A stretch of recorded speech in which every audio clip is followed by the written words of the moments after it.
Despite the world telling Vladimir Putin that he's been not nice, the Russian military has continued its indiscriminate bombing of civilian areas in Ukraine, reducing them to rubble and leaving the people there without homes, food, or even water. And when the civilians try to flee those cities, well, it turns out that Russia has been bombing them too. More and more civilians being killed as Russia escalates its attacks here. People trying to flee the invasion struck at an evacuation crossing point. Twice, Russia and Ukraine agreed to ceasefires in order to give people a chance to get out. Both times, Russia broke the ceasefires with violent, indiscriminate shelling.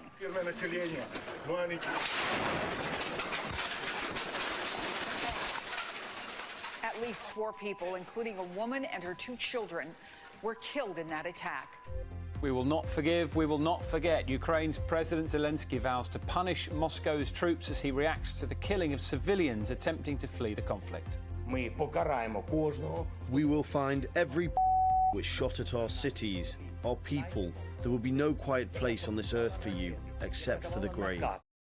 Sweet Jesus, this is insane. Like, it's bad enough that Russia is blowing Ukraine to smithereens. But it's even worse that they're bombing people who are trying to escape during a ceasefire that Russia agreed to. I mean, what's Russia's logic here? I honestly don't get it. What is it? First we murder the people, then they'll warm up to us as their new rulers? What's the plan? And today, after attacking civilians during the first 2 evacuation attempts, Russia offered to create new humanitarian corridors to allow people to escape these cities. Except, and you can't make this part up, many of the evacuation routes would funnel civilians straight into Russia, which is insane. Like, just think about that for a moment. People are trying to escape, and you're like, we'll let them escape, but into our country. Like, imagine hostage takers saying, all right, we'll let the hostages leave. We'll let them leave the bank, but only if they come with us to our house. Then they're still hostages. Are you insane? I mean, not to mention, even refugees probably don't want to live in Russia right now. I mean, things aren't great in Ukraine, but at least they still get the Batman. There's nothing in Russia. And because many Russians have family members who are living in Ukraine, the idea of the Russian military leveling Ukrainian cities and killing innocent people was never going to be popular in the first place, which is probably why Putin has now gone into overdrive to make sure that in Russia, nobody hears about it. Well, a new Iron Curtain has fallen in Russia, and this time it's an information Iron Curtain. That's why most Russians don't know what's really happening in Ukraine. The Kremlin today blocked Facebook and Twitter, and there are no independent media outlets left. Vladimir Putin signing a law tonight making it a crime to spread what the Russian government considers fake news about the conflict in Ukraine. The maximum penalty, 15 years in jail. Independent Russian news outlets have always found it difficult to operate. Now it's impossible. The staff at Moscow's last independent TV station walking off set as their final symbolic broadcast played out. A similar scene played out at Russia's oldest liberal radio station, Echo of Moscow, which says it's been forced to close. We just can say welcome to the USSR. Yeah, just think about that for a moment. The only place to get any news in Russia now is state media. That's it. Putin even shut down Facebook in Russia, which is so messed up. Like, why couldn't he have shut it down everywhere? Why only in Russia? This man's truly evil. We also want to break from Facebook. I mean, on the plus side, the one silver lining of this is that everyone is getting the exact same news in Russia, which means Russian family dinners are probably going to be like the least contentious affairs ever. Especially way more than American family dinners. Well, I heard the war in Ukraine is going well. Oh, yeah? I heard the same thing. Yeah, more stuffing, please. Happy Thanksgiving, we're Russians together, enjoying same news so we don't disagree. They sing during Thanksgiving in Russia. You can't prove that I'm not lying because there's no Facebook there anymore. Now, many Russian people are against this war. In fact, over 4,000 protesters were arrested just yesterday. But for most of the country, this media blackout means that they'll never know the truth about what's really going on. Yeah, there are even stories of Ukrainians who have called their parents in Russia to tell them what is happening, and their own parents don't believe the stories, which is terrible. And at the same time, I guess that's what happens when you lie to your parents about everything else in your life. Oh, sure, Putin's invading you, just like that time you didn't throw a party when we were out of town, huh?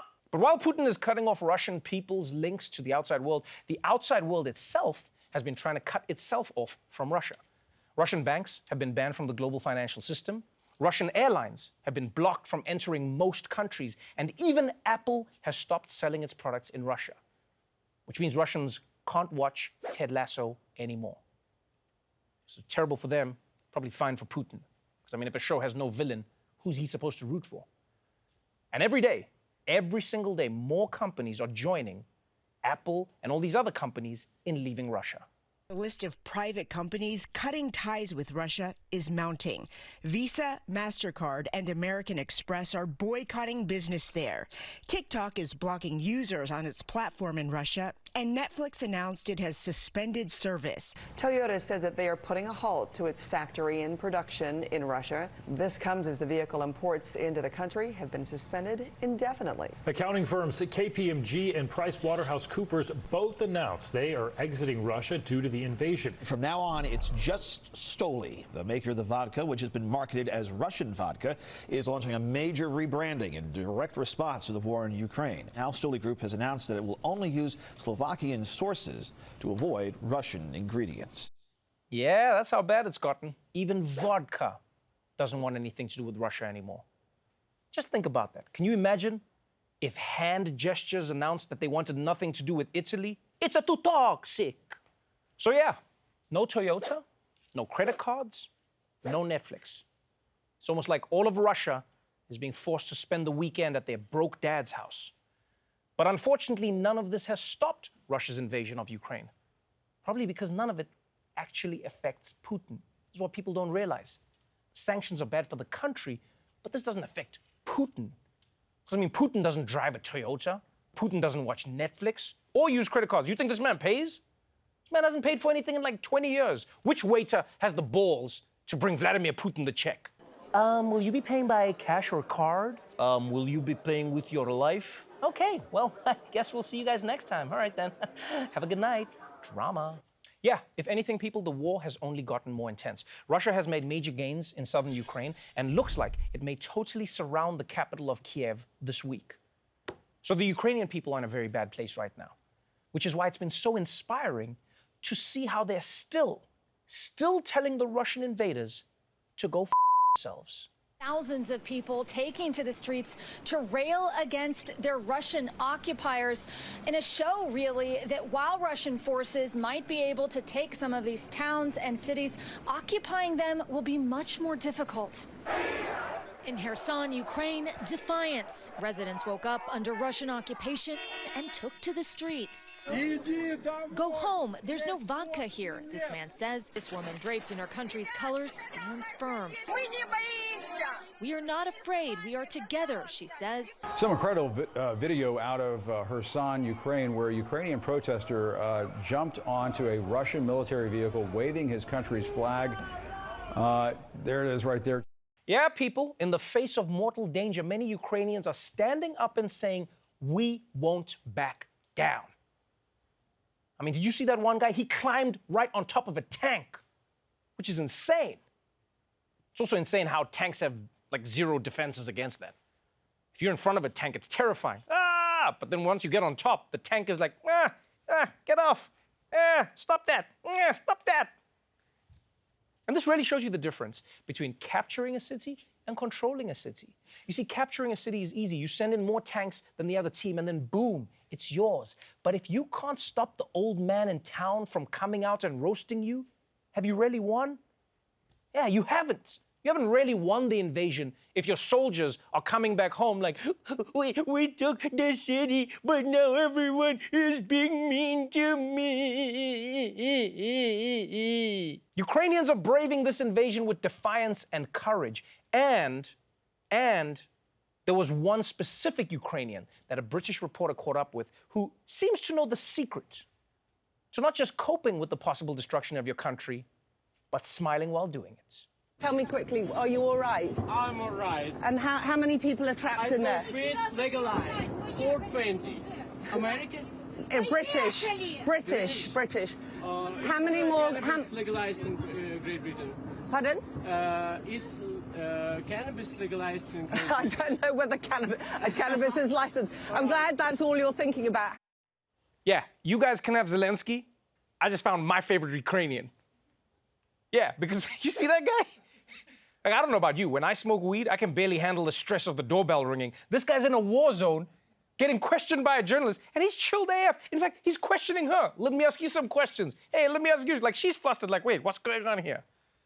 I almost think this guy doesn't even know that there's a war going on, you know? He probably thinks that he's got some really good kush. I should have had half the brownie, man. I'm seeing tanks everywhere. God damn. But this really just goes to show you.